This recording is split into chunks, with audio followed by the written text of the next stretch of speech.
Buenas tardes, muchas gracias por estar aquí con nosotros, bienvenidos. Estamos aquí bajo la temática de los EmbaTalks, estamos enfocados en la parte de un Tech Talk y en este caso nos aplica también para lo que es el área de bandera azul en agua y saneamiento. Entonces agradecemos mucho su presencia y aquí los dejo con unas palabras de nuestro Deputy Chief of Mission, el señor Flores. Muchas gracias, señor Flores. Sí, gracias. Mucho gusto, buenas tardes. Para dar respeto al Dr. Rusty Lowe, voy a hacer mis comentarios en inglés. So I'm going to start my comments in English. And first I'll start out by saying welcome to everyone. Dr. Lowe, welcome. It's a pleasure to have you. It's an honor to have you here.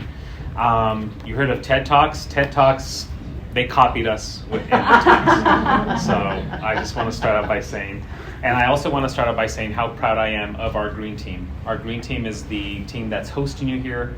They've been at the forefront of really pushing us to do what's right environmentally, but also to set an example, not only here in Costa Rica, but also what other embassies are doing across the world. So I'm really proud of them and super happy that they're able to host you today.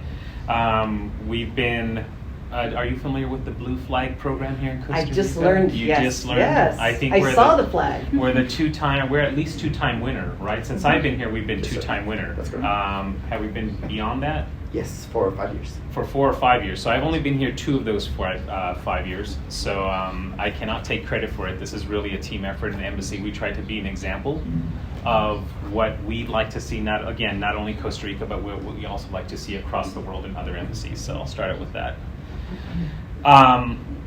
Here today we're going to talk about eco-diplomacy, mosquito control, dengue prevention, all that, your expertise from NASA with the GLOBE program. Super excited to have you and to hear you on what you also have to say to add to that. Is Dr. Maritza Garcia here? Yes. Welcome. It's a pleasure to have you. Gracias por venir. Está en su casa aquí en la Embajada de los Estados Unidos y también el Dr. José Valery. Bienvenido. Gracias, está en su casa. Welcome. It's a pleasure to have you here. You're in your home here at the embassy. The expertise and insights that you provide are very valuable for our team, so we're happy to have you here. I'm super excited to hear what we can talk about to enhance collaboration, to enhance the promotion of public health. So it's an honor to have you here with the 3 of you, your expertise. It's a true privilege. I talked a little bit about the Blue Flag program. I'm looking forward to see how we can use the case studies that are going to be provided from the Ministry of Health in Puntarenas to see how we can continue to move this forward. Any help that I can be as the Deputy Chief of Mission, and I'm sure that the Ambassador can be, we're always here at your service to make sure that we can move these issues forward. So I won't stay up here talking very long, but I do want to take the opportunity again to thank the Green Team for hosting us, the experts for sharing their knowledge, the exchange of ideas, and also the audience here for being interested in these and how we continue to push this forward. So with that, thank you for your participation. If there are any issues or any questions, I'm here. It's a pleasure to have you here again. Remind me, where did you fly in from? Was it Houston? Yeah. It was Houston. Yeah. Very good. So with that, I'm going to turn it back over to Mr. Marcos here, and we can continue. Thank you very much, DCM Flores. So basically what the EmbaTalks are about is we're going to do like a short presentation. We have, in this case, 2 sides. One, the technical expertise, which is Dr. Rusty Lowe, and also we have the case of success, in this case for Costa Rica, which is the Ministry of Health. So I'm going to start with Dr. Rusty Lowe. She's the Deputy Scientific Director, which collaborates from the Institute for Global Environmental Studies together with GLOBE and the NASA program. So, Dr. Lowe, this is yours. This is mine, okay. Yes, ma'am. Thank you so much. Can we start with the video, perhaps? Of course. Okay.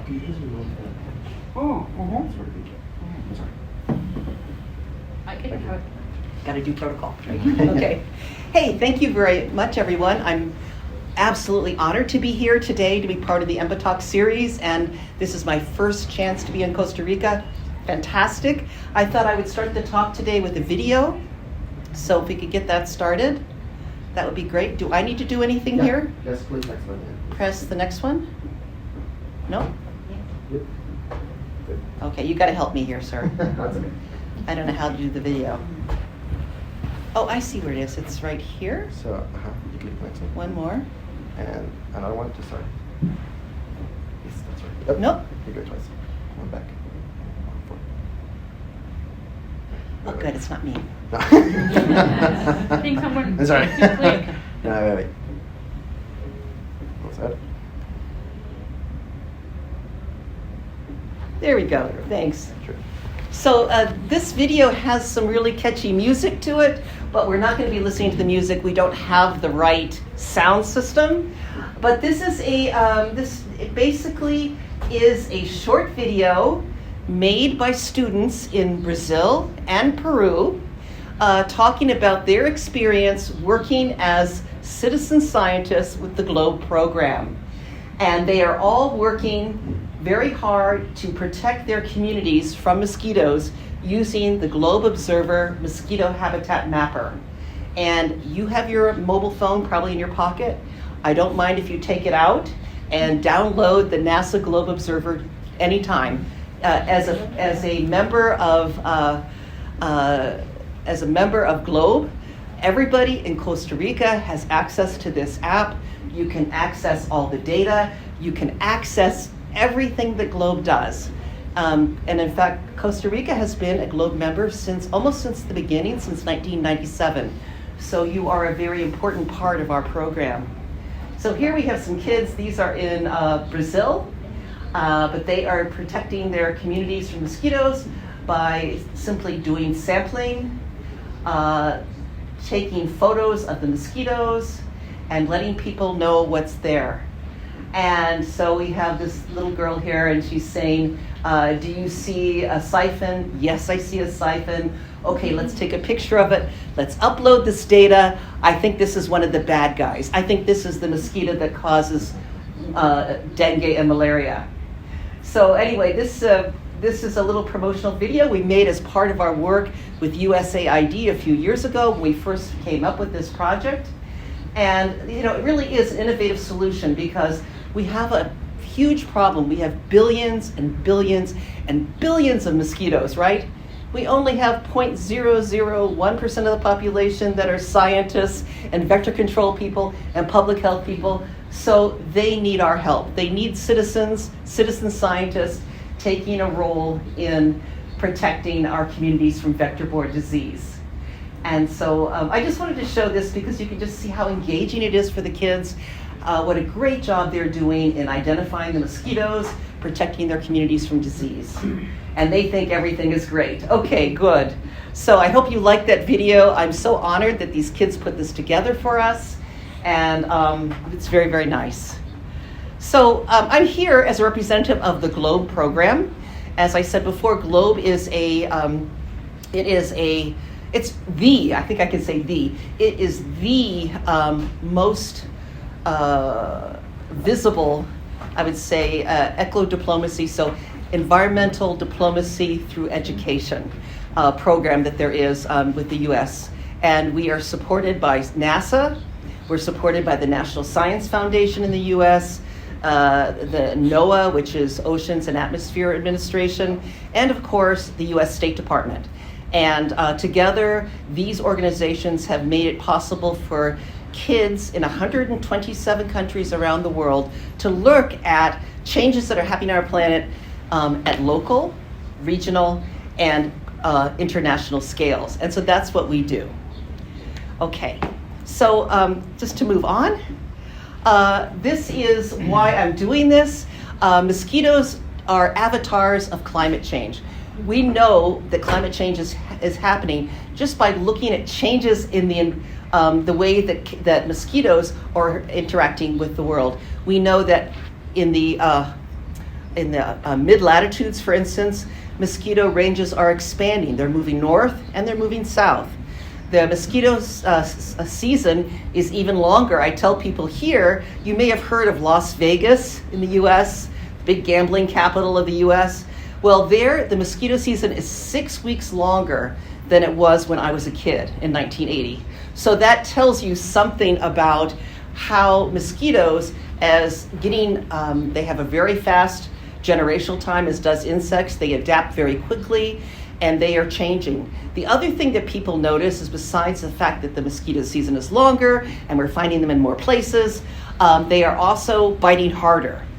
And it's not really that they're biting harder, but we have invasive mosquitoes that have come in that have really painful bites. And one of those is the Aedes albopictus, or the tiger mosquito, which arrived here in Costa Rica sometime in the 1990s. It came as a hitchhiker on tires that were being shipped from Asia here, the used tire trade. So anyway, these are the things that make it important for us to know. Mosquitoes are telling us about climate change, and we need to pay attention to that. And importantly, we know that scientists have said that if we look about the human impact, the impact of climate change on humans in terms of disease and health, we believe that vector diseases are going to be the most serious problem related to climate change in the future. So just to show you a graph, I promised I wouldn't show you any graphs. It's a TED Talky thing, but just look how big this gets. The point is, as it gets warmer, mosquito disease increases. And this is because the metabolism of the mosquito is faster, so that means more generations per year. It also means that the arbovirus in their gut is reproducing more rapidly, so they are a more competent vector. And of course, they, for reasons we don't really know, they also bite a lot more when it's hot. So as it gets warmer, they become more effective vectors, and there are more of them. So this is serious.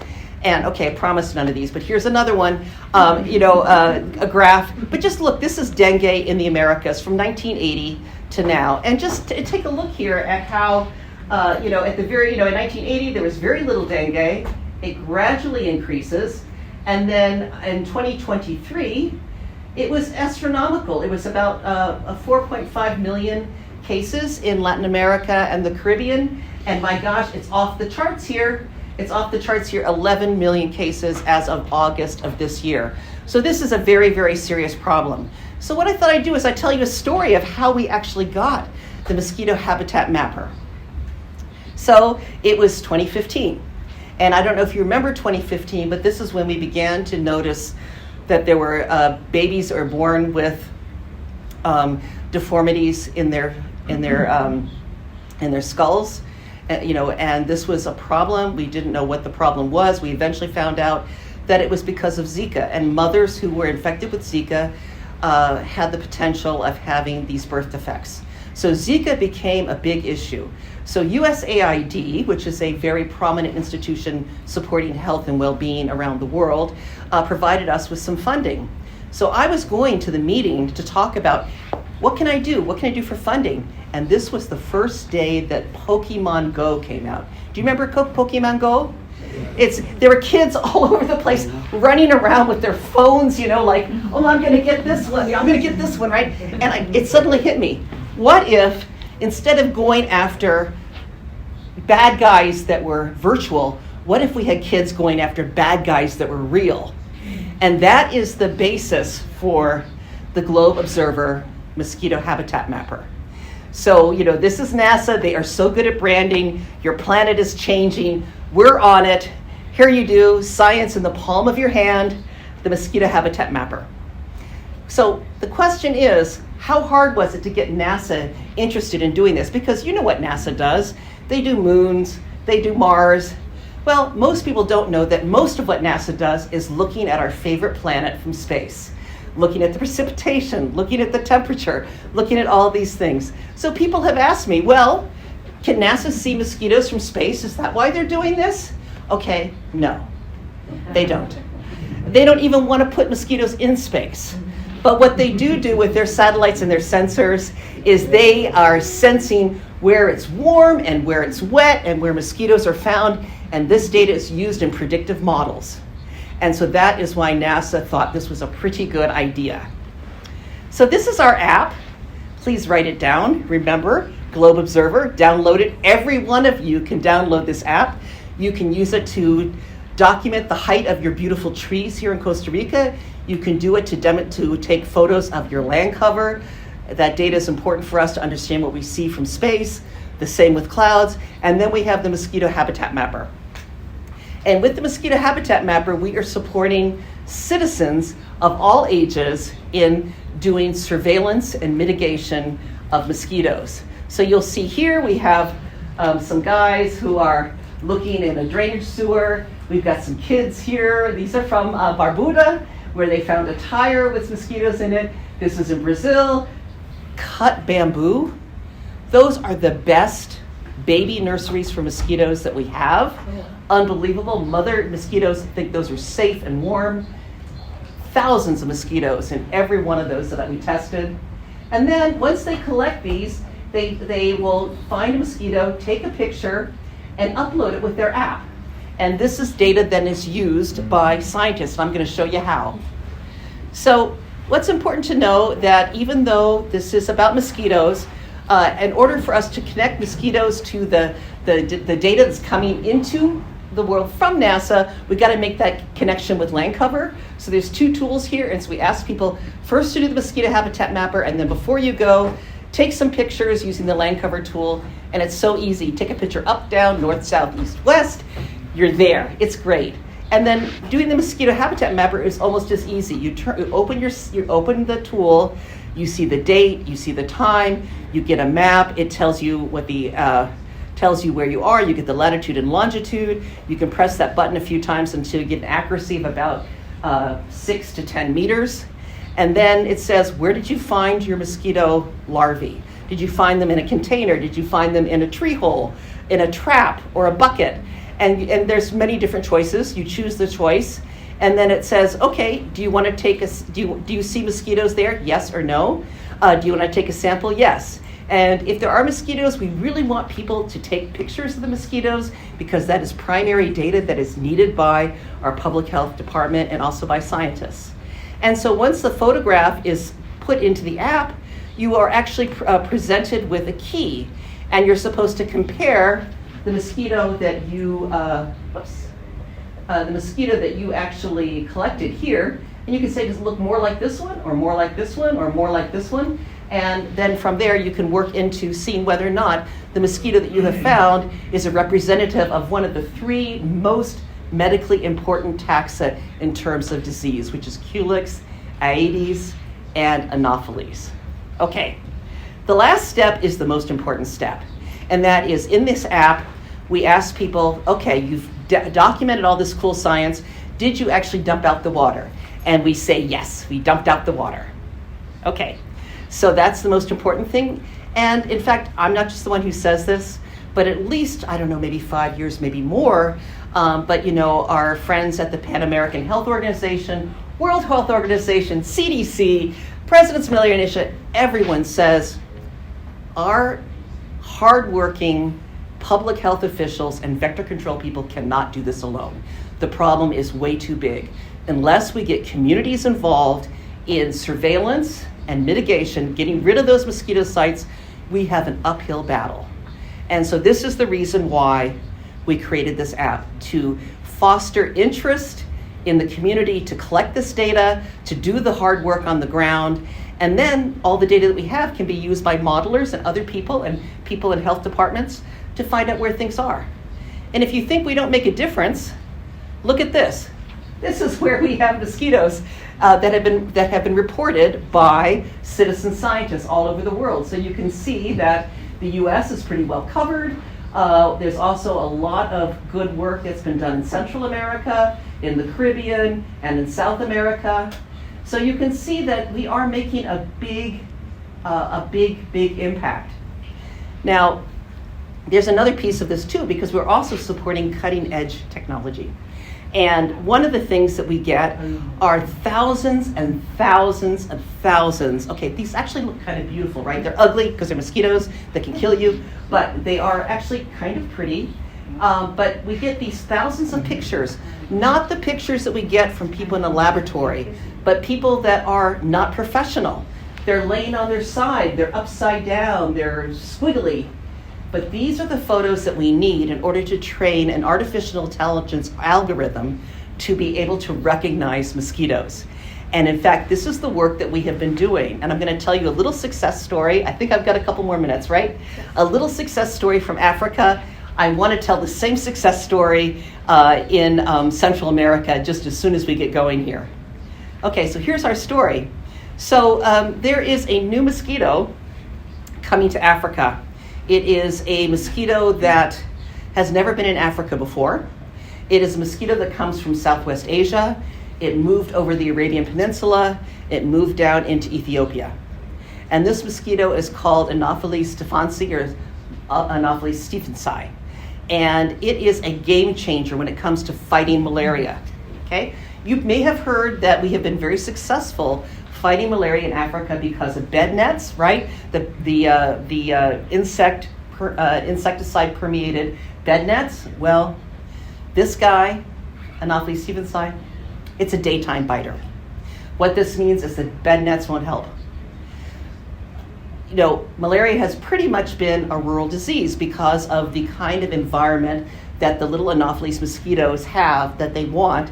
Tends to be, you know, sort of the flood water, the irrigation ditches, things like that, right? These guys are bad guys, just like the dengue mosquito. They like containers. So your flower pots, your tires, all those places is where they go. So some person back in 2020 actually was doing the mosquito habitat mapper. Just some citizen scientists, we now know who they were, but at the time we didn't. And I was going through the data, I'm looking, oh, that's an Anopheles mosquito, but it's in a container. It shouldn't be. And we had no reference of this kind of mosquito in this part of the world. So we were working on this Anopheles stephensi as the first mosquito we're trying to develop the mosquito AI tool with. We ran it through, and with high accuracy, we were able to say that this was an Anopheles stephensi, and it was a male. So this is the first example of this, the first incidence, I guess, of this mosquito in this country. And so because it didn't come the overland route through Ethiopia, we know that this mosquito actually was, once again, a hitchhiker, probably on the boats, because this is a port city. And so here is a citizen scientist kind of doing this for fun, but also knowing that there's a role behind this. They actually found this data, and because of this data contributed by a citizen scientist, we mounted with the Madagascar government. They're doing a huge surveillance program to make sure that none of these guys survive, because the last thing you want them to do is to naturalize like the Aedes aegypti did here in the New World, right? In Costa Rica, Central America, Latin America, and the US. You know, when they came over, 1492, right? The first Aedes aegypti came over in the barrels of water that came over with the explorers, the discoverers. So that's pretty interesting. So anyway, that is really my story. Please look for the Globe Observer app. You can download that, Mosquito Habitat Mapper. We have a QR code there for people who are interested in finding. We have educational resources. But remember, the most important thing for controlling diseases like dengue is mitigation, surveillance, and education. And the Mosquito Habitat Mapper helps with all three. So we're hoping that we can really be of service to our public health departments around the world. And I want to thank you for your time and attention today. Thank you.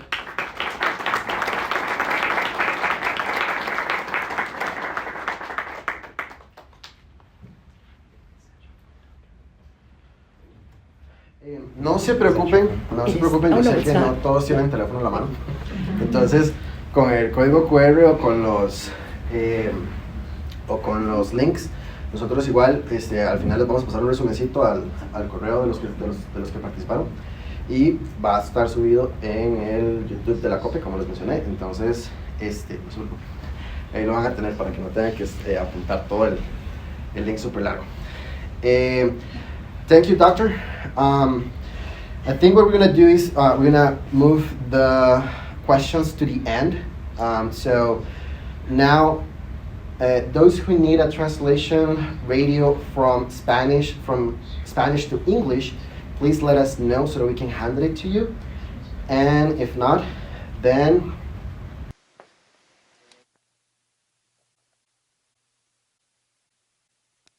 invite Dr. Marita Garcia and Jose Valerin from the Health Ministry from the government of Costa Rica. In this case, Dr. Marita, she is a nurse, and Mr. Jose.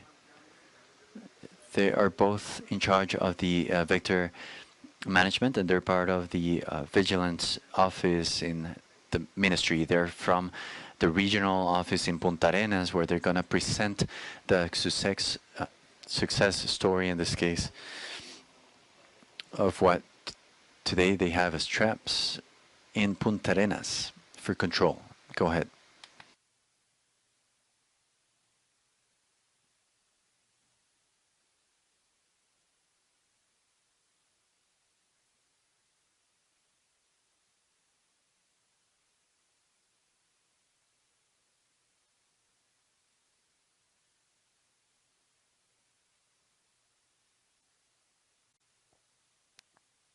Good afternoon.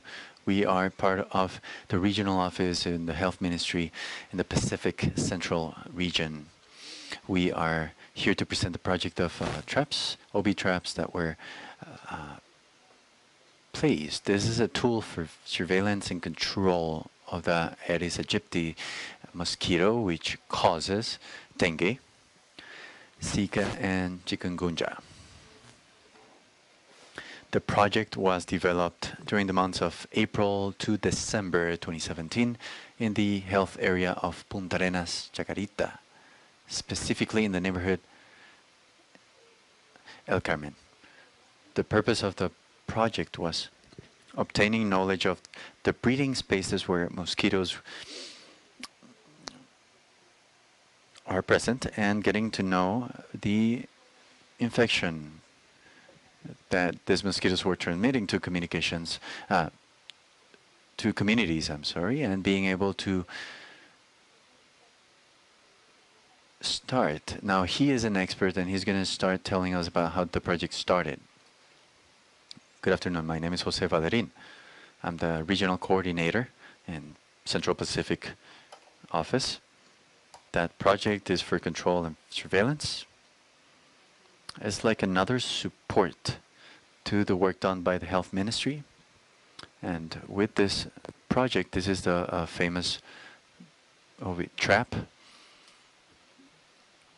This actually gave education to 100 families in the Puntarenas province in the country, because first, to be able to place a OV trap like this one, we have to first ask permission to the householder to talk about the purpose of the project so that there can be access and that we can get to that point. Many of them say yes. It was 100 families that approved this trap being placed in their homes, and this is like a competition that is done to breeding places in normal homes. So in homes where we can find breeding spaces like in sewers, like water plates for animals, or bowls, tires, which is number one. I believe that in the whole Central America and South America, tires is favorite because of the color. That's why you see that this trap is black.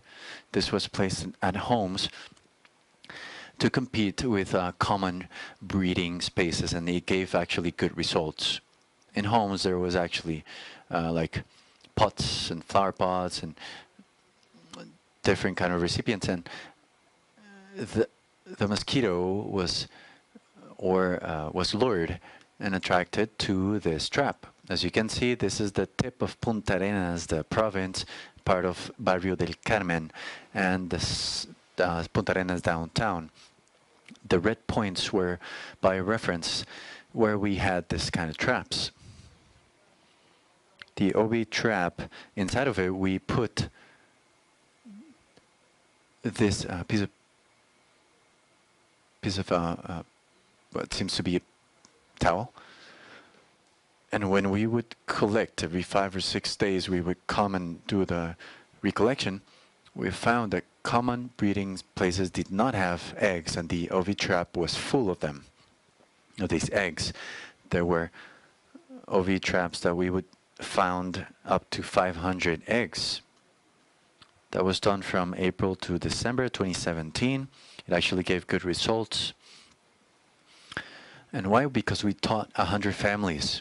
And as the doctor said, children are the fundamental pillar to change the perspective, to eliminate the breeding mediums and places. These are the main sources for me to have a radical change in the future, because adults, unfortunately, are not very interested. Here in Costa Rica, they do not care a lot about this problem, and they already know that when the ministry is working at a place, it's because there's a dengue or Zika or chikungunya problem. So if you come to the first home on behalf of the ministry, and then the second home hears, and you hear where they start just pulling out tires and buckets of water. So the ministry does not go around. People don't change their attitude, but we have had experiences, and with this experience, with the fact that children were aware of this, and the children would say, yes, the trap is here, and we could actually see black points, and it was eggs that adult mosquitoes would come to deposit, and at that time there were dengue cases that started being reduced and decreasing in that localities. The characteristics of this trap, the recipient, as you can see, is 1 liter with this filter around, and the holes does not allow the water to go up all the way, and they lay the eggs there, and they can remain there enclosed. It was a very good experience. Back in that time, April to December 2017, there were not big amounts of dengue reported in those areas. It was very little, very few of them.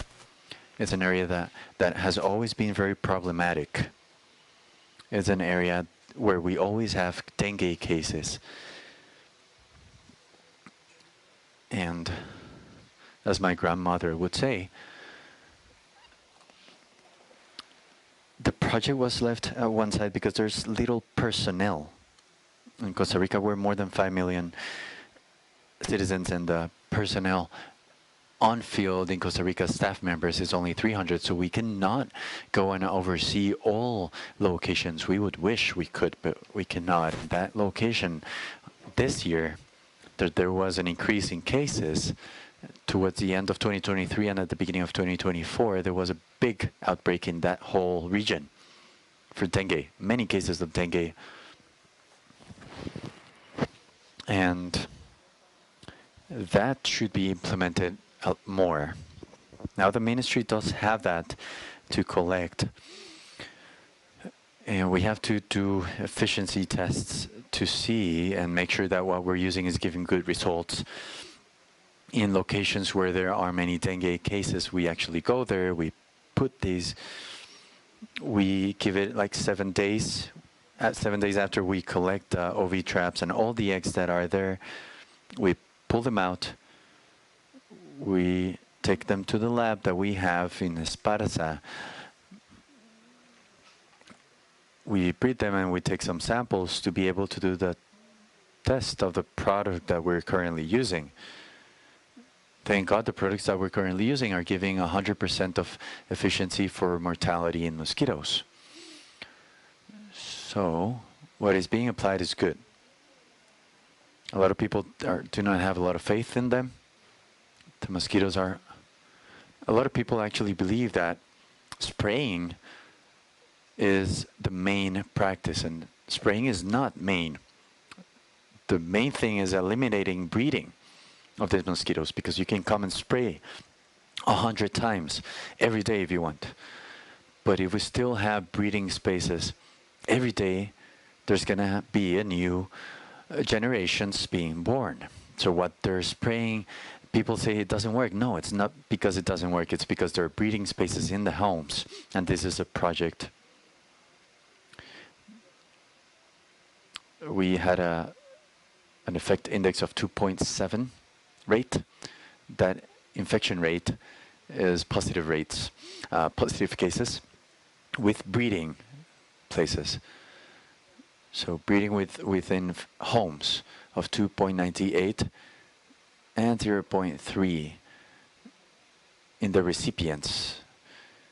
Those are old recipients found in homes. We put 92 traps of these traps in 10 months. We collected 113,837 eggs. Those were the mosquitoes that were being born. Mosquitoes that we actually removed from causing dengue, Zika, or chikungunya, with an average of 112 eggs per trap. There were some places that we didn't collect anything, but there were some where we would collect the trap, with one that had 700 eggs, for example.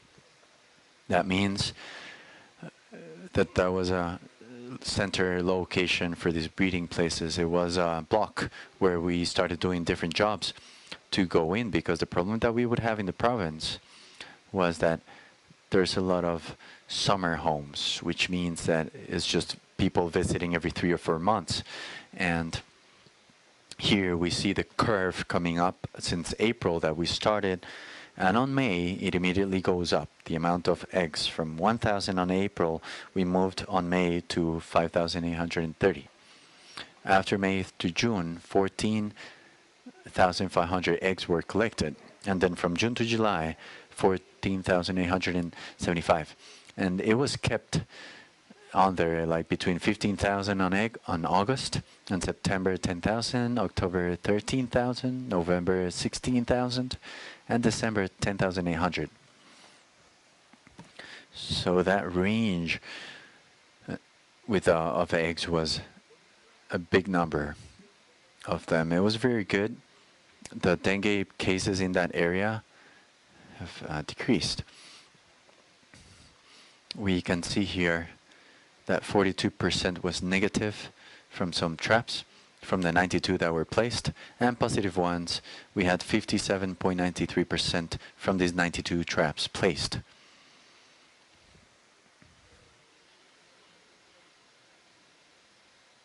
We have the type of places or buildings. Some of them were homes, commerce, and one hotel was actually always positive. We placed it in one hotel where people come, visitors come. So we had to do something. We had to find this breeding place, which was affecting the area.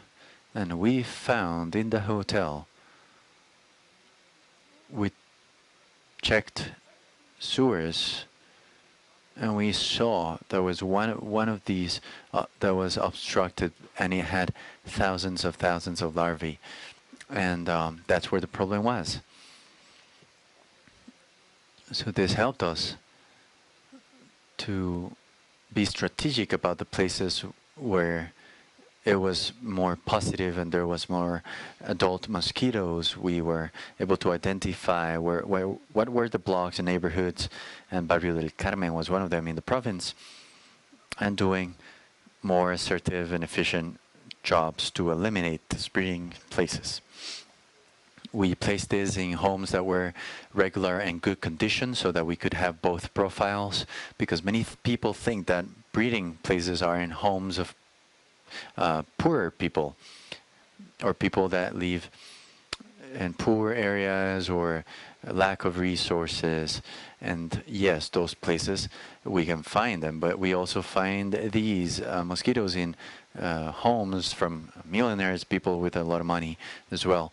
And they love flower pots, and they love all these plant pots, and it's full of larvae that we have found in homes.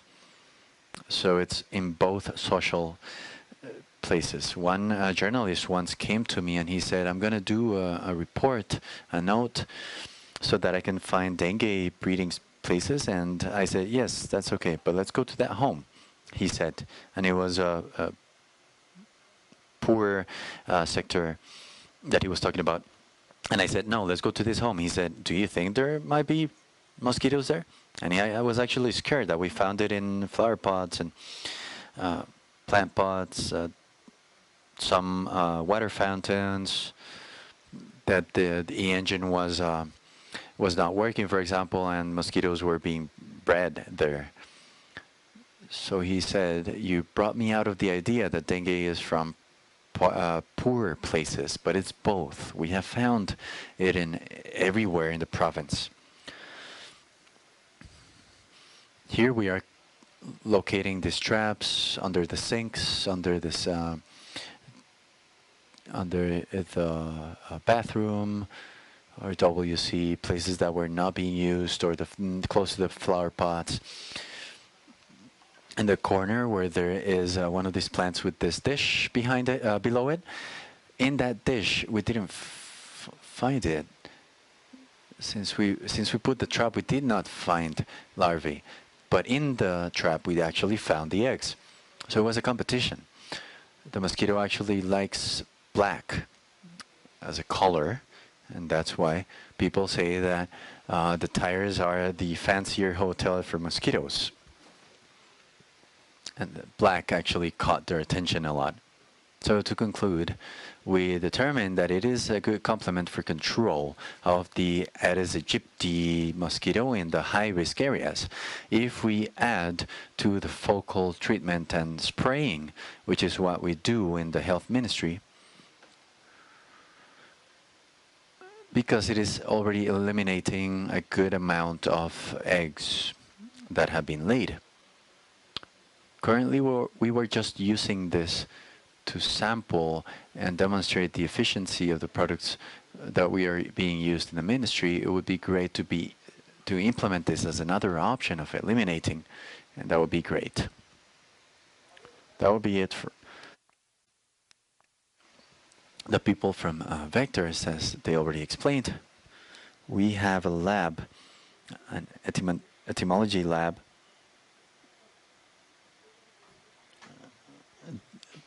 Staff members have been trained in the regional office, like him and 3 other staff members.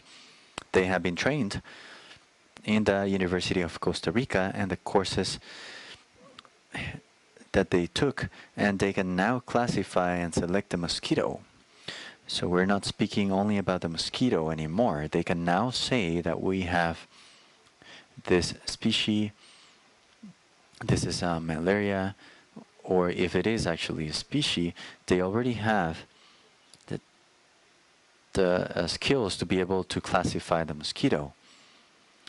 Now, as Valerie was explaining, we're currently working with the CAPS surveys, which is knowledge, attitude, and practice, because we have detected, and we're doing a dengue diagnosis in the region to know and understand the knowledge by the population and the practices that they have, because we know very well that we started at homes and communities, so we are also working with these surveys. That's part of the results. You can see the black dots is just eggs.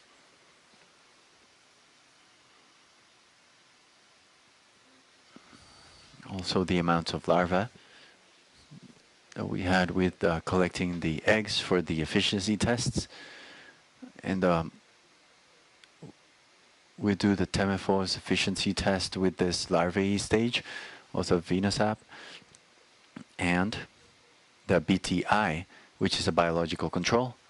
We apply it in places like ponds of water that we found in the Pacific region. We apply it in this kind of ponds to eliminate, and we collect it from there. We take it to the lab and we do the tests to see how long the methodically takes when we apply the product to the larvae. We apply just a bit of the product in 5 liters of water, and it is giving 100% mortality rate 15 or 20%, 20 minutes after applying the product, actually. With the pupa, it's not the case because it doesn't get fed. Now, once they become pupa, we lose that fight against the larvae, but we have had experience that whenever we apply the product while they're larvae and they feel the product, they start mobilizing and moving so that they can become pupa, so that they don't die. So see how that survival experience that they have in the 4th stage when we apply the product in the 5-liter. We put 20 larvae, and the 20 of them, 3 or 4 become pupas so that they don't die because they feel the product coming in. And as a survival reaction, if they actually gave human intelligence to the mosquito, they have already mutated. But that's there you see the adult mosquito, which is what we take to schools and educational centers and community in general, so that we can educate and teach and show how the mosquito looks, because there's a lot of people that do not know to that date how the mosquito looks. They think it's a big mosquito, that they think it simply comes to the house and it has big legs, but no, that actually eliminates a mosquito, that one. A lot of people kill them, and it's actually a mosquito control agent. That is part of the results that this kind of obi-trap has produced.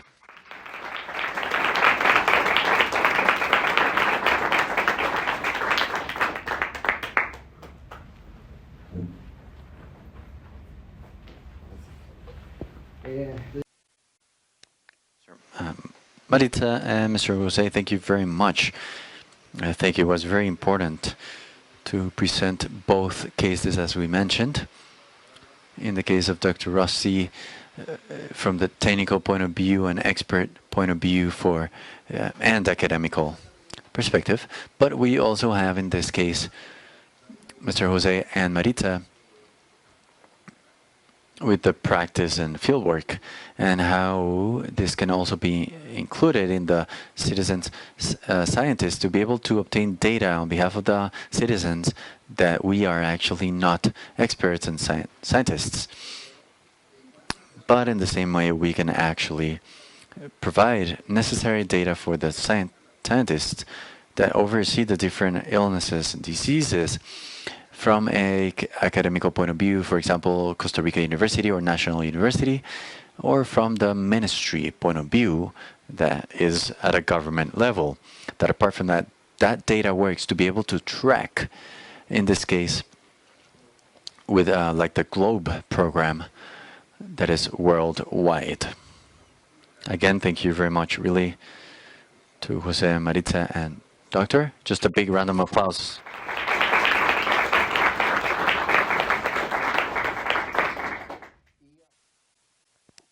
We're going to move on to the questions. First, for Dr. Rusty, if there is any question for her, go ahead. Change for the questions to you. So if you could just come here again. Oh, yeah. Okay. You're going to hear them on translation, even though they're going to speak in Spanish. Okay. So, yeah. Okay, bye. Hi, Dr. Love. Thank you. Thank you for Thank the you. talk. My question is basically, is the data collected? Huh? Is the data collected via the app, available through the app or through the website? Yeah, that's a great question. The data that you collect will always be in your app, but the data that everybody else collects is only available on the website, and that's just because we want to keep the app light. But it is available. All the data is available, and so GLOBE, along with all the U.S. agencies and many agencies around the world, we're all committed to open data. Excellent. Thank you. Thank you. Yeah.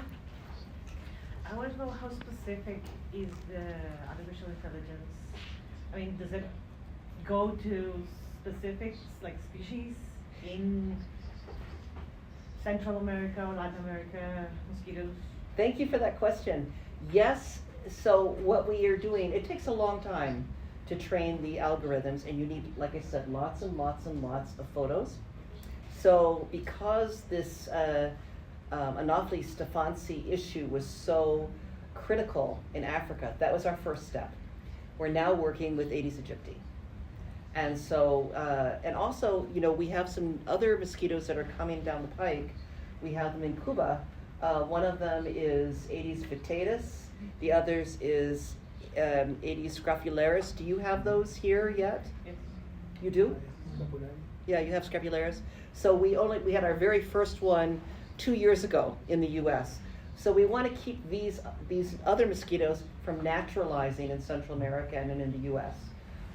So we will be also looking at those. So the question is yes, but it's a slow process. But we are moving forward, and it's not useful unless you go to species, because there are mosquitoes in those genera that are not the bad guys. Thank you. Yeah. Since you're training that AI, what's the accuracy right now to identify species level? I'm sorry? And what's the accuracy of the model you're training to predict the species level right now? I don't know what The accuracy. the accuracy. That's a great question. I'm sorry I didn't hear you quite well from the back. But our accuracy, we don't report it unless it's 90% or above. So we're feeling very, very good about what we're coming up with. As we train the model, it becomes better and better. I think when we first felt pretty good about the model, it was about 72%, and now we're getting very, very good accuracy. And that happens as you get more and more photos, right? So this is one of the reasons why we really, really hope that we can get more and more citizen scientists giving us photos through the app. Any other questions? Okay. Thank you. Thank you, doctor. Súper comercial. Ay, sí, perdón. Sí, yo tenía una. Es que la doctora durante su presentación. So the doctor, during the presentation, she spoke about the problem of the sewers in the breeding of mosquitoes. I work in the Water Institute in Costa Rica, and in other systems, these are in constant movement, and that we assume that the possibility of breeding mosquitoes does not happen when the water is running. So what is the experience, and what have you observed so that you can say that in sewers the mosquito also gets bred? Is it from residual waters, or the rainwater sewers that also during droughts also has water in less amount, but it remains there? So the question is, what is the experience? It caught my attention. When the water runs, supposedly we cannot have breeding of the mosquitoes. So what's your experience on that? I'm going to ask my colleagues here to answer that question, but I can say that we have seen, when I was working in Peru, this was the first place that we found Aedes aegypti living in really dirty sewers. Prior to that, we thought that Aedes aegypti liked pretty clean water, but since that time, we have them living in the sewers.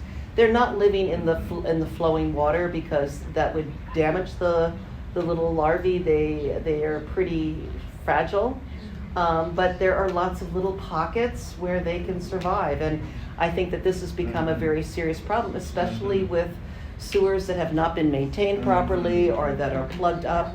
This is the problem we have in many of our southern cities in the U.S. We've got a great sewer system, but it's 150 years old.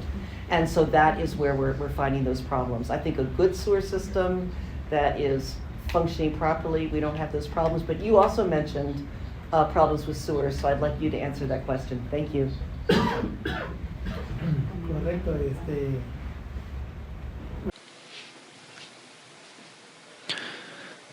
That is true.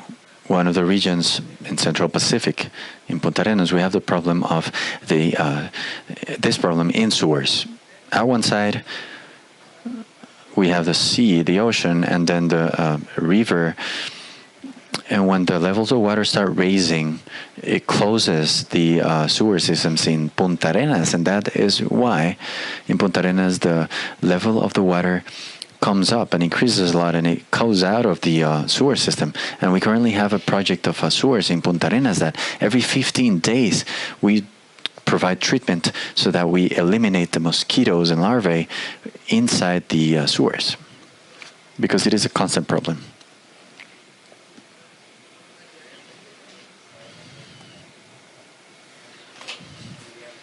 Yes, there's two sewer systems, the rainwater and the sanitary one.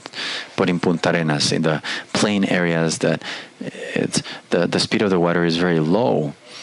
I work here in the city, but maybe speeds are higher, and one would assume that in a sewer it doesn't happen that much, whether it's rainwater or sanitary. But yes, your case is different. In Costa Rica, the problem is currently regions like Limón, Guanacaste, and Puntarenas, Pacific region, and the Guanacaste region. Now, what has happened is that global warming and climate change, as the doctor was saying, is real. We have places in Puntarenas like Santa Elena, Monteverde, which is a place that is high over the sea level, and we already find mosquito, normal mosquito. We see as Aegypti, we have found Anopheles to that altitude. We have found the Scapularis a lot. So it's already a problem, like a country problem. In Miramar, which is a high area, we had an outbreak of dengue, and the sewers were the problem. And it is a place that actually has steep and slopes, but always sewers are very old. So there's ruptures and holes, and there's where larvae can reproduce. Thank you. Thank you very much. Just a little comment. We are going to send a little attendance paper. And there's some pens as well.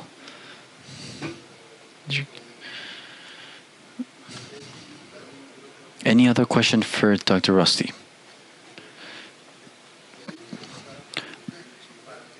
Now we can actually ask questions for Mr. Jose and Maritza.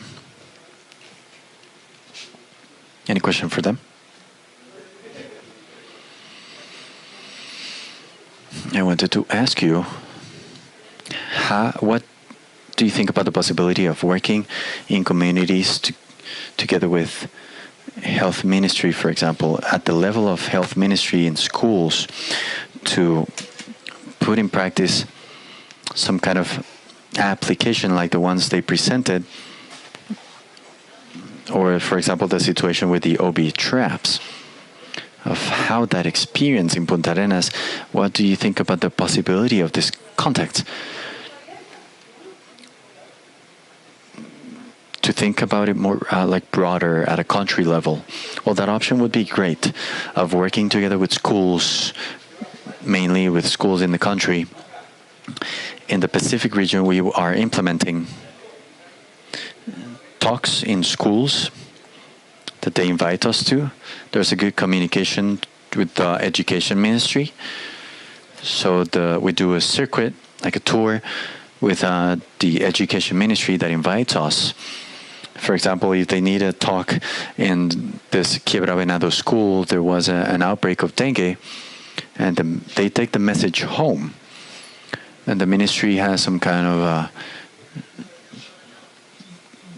sheets that they take back home, like newsletters. And for example, if they found something in the flower pot of for example, their mom, they themselves go back home and they eliminate the breeding space. They do the work of surveilling and checking, and we intervene as a ministry, as in the locality and the region. And we removed and were able to attack this outbreak. But the help of the children is important. They were not the promoters of eliminating this in homes. Many times, we as a ministry would come and knock the door, and they do not open the door to us. They say, no, not here. I don't want to be checked here. No, I don't want to be sprayed. And you know that in Costa Rica, we have to respect that. There's no law that forces Costa Ricans to let people in because there's an outbreak in the community or a dengue problem, and there could be deaths. And adults do not cooperate sometimes, and that is the problem that we have day to day as a ministry. So they are the option that we go to and look for them in schools, and we teach them. We show them the larvae. We show the images, and they go back home, and next day they bring the task and the homework done for the teacher to say what they eliminated back home. So that's a great option. If we can implement that at a country level, that would be great, countrywide. Now, through diagnosing the dengue, we worked in the areas with the most cases, like in the Pacific Central region. We worked in the district of Barranca, and we took a sample there. We went home by home, just knocking and doing the survey to be able to know the knowledge that they had. And many people did not know about the mosquito, that in the canoes or sewers, that the breeding, they could be bred. So we're doing the analysis to work on the results. We also worked in Limon and San Carlos. Now, to be able to obtain the result and work with planning that through promoting health together with the vector staff, we started reinforcing more and more the job done by these people, at least in Pacific Central region, and extending it to other communities in the country. I just want to congratulate you as well. We cross over with some work with the Pacific Central region. It's always about dengue and health. So for about 20 years, you've been working with this. So again, just congratulations for that.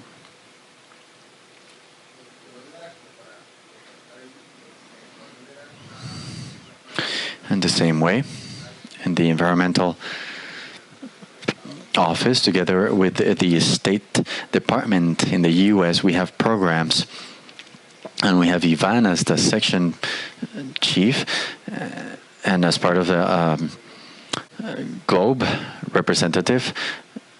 This office is in charge of sharing data as well and posting with stakeholders and the health ministry with an extra help from the U.S. government. So there are several ways, several programs.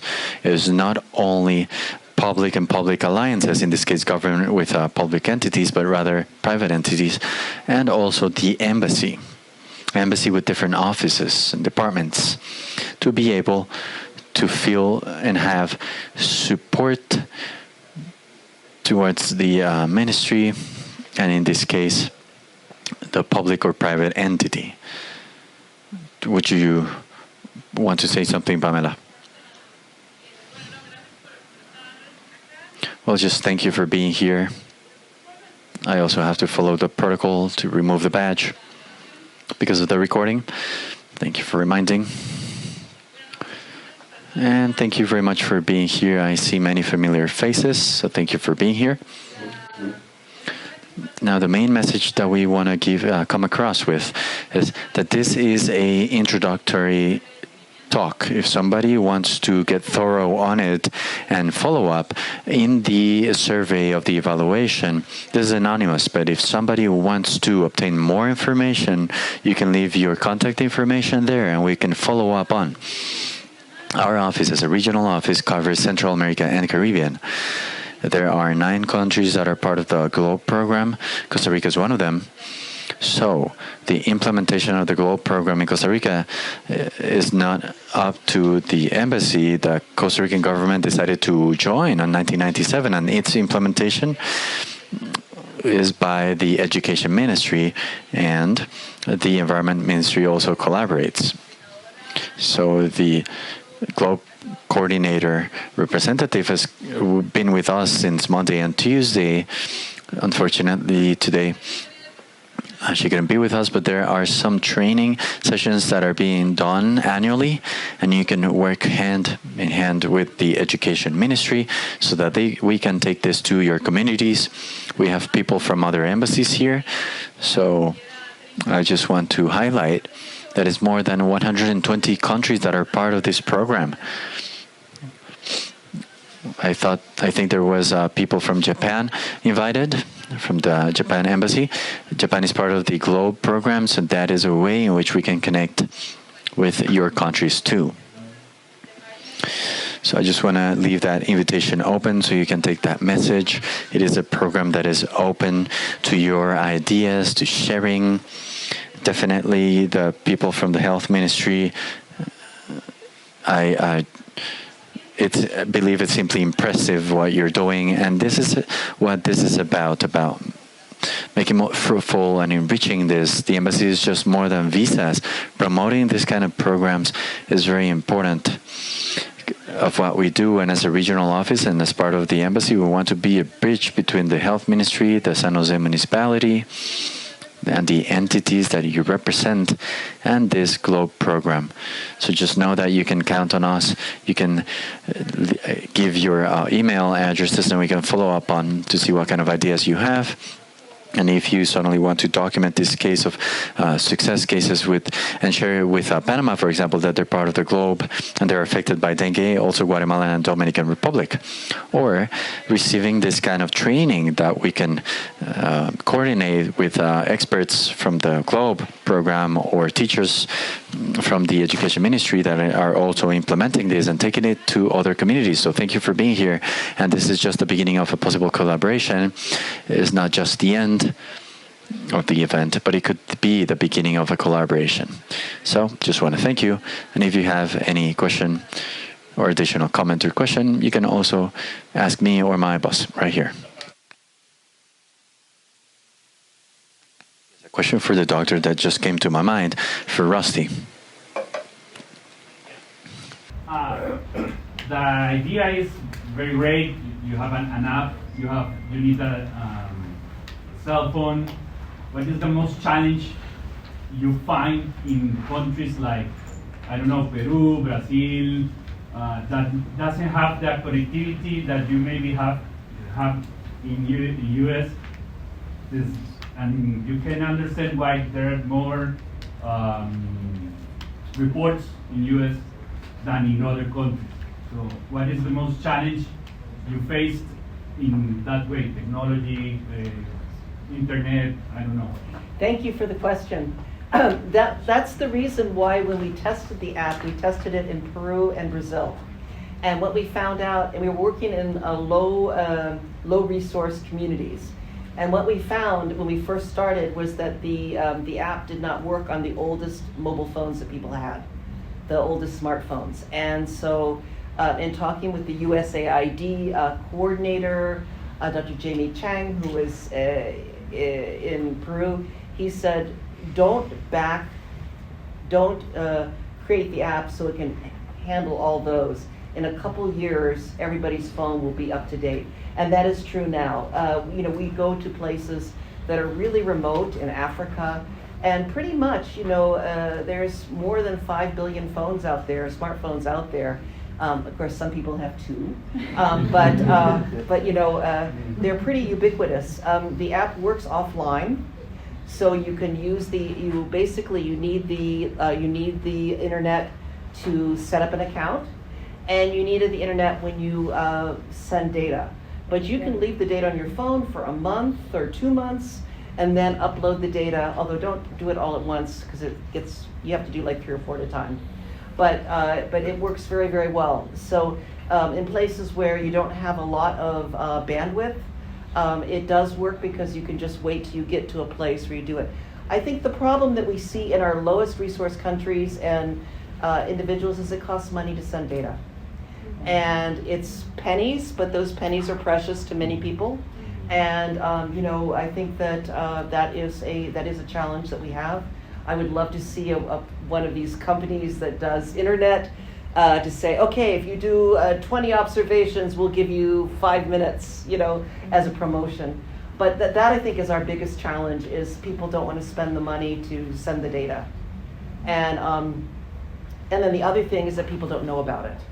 And so we have a pretty good presence, online in the US. People hear about the GLOBE program.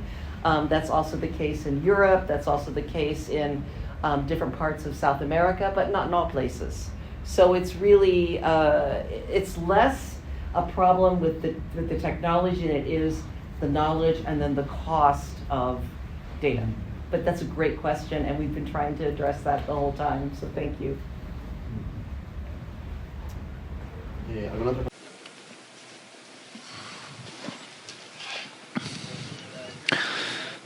Again, I just want to thank you.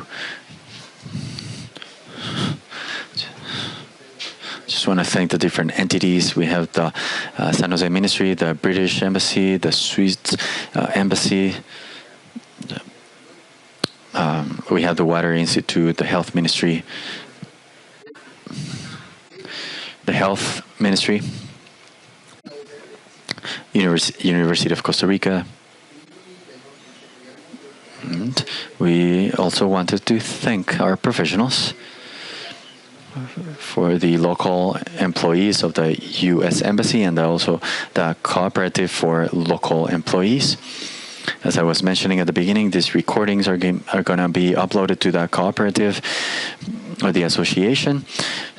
And we're going to send you a link so that you can receive that and pass it on.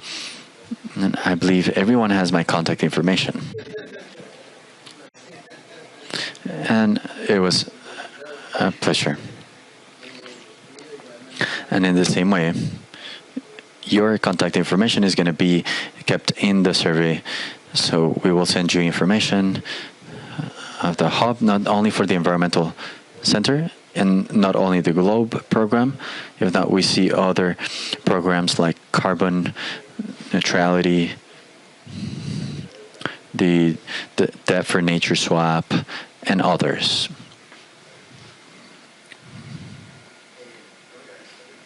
I just want to thank you a lot. We have some coffee here and some snacks, and we're going to give you some souvenir as well. You can leave the radios on the chair. We'll pick them up.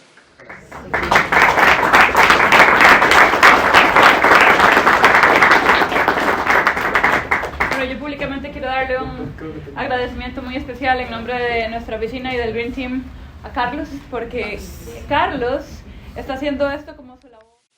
Carlos is doing this as a volunteer as part of the Green Team. This is his extra mile apart from everything that he already has to do as a civil engineer. He is an engineer with a green heart, and this is part of the voluntary efforts that many people from the embassy and, like, for example, Carlos, this is what we do to maintain the ecological blue flag. Nothing of this would be possible like Carlos, because you did receive about 5 emails to make sure that you came. So.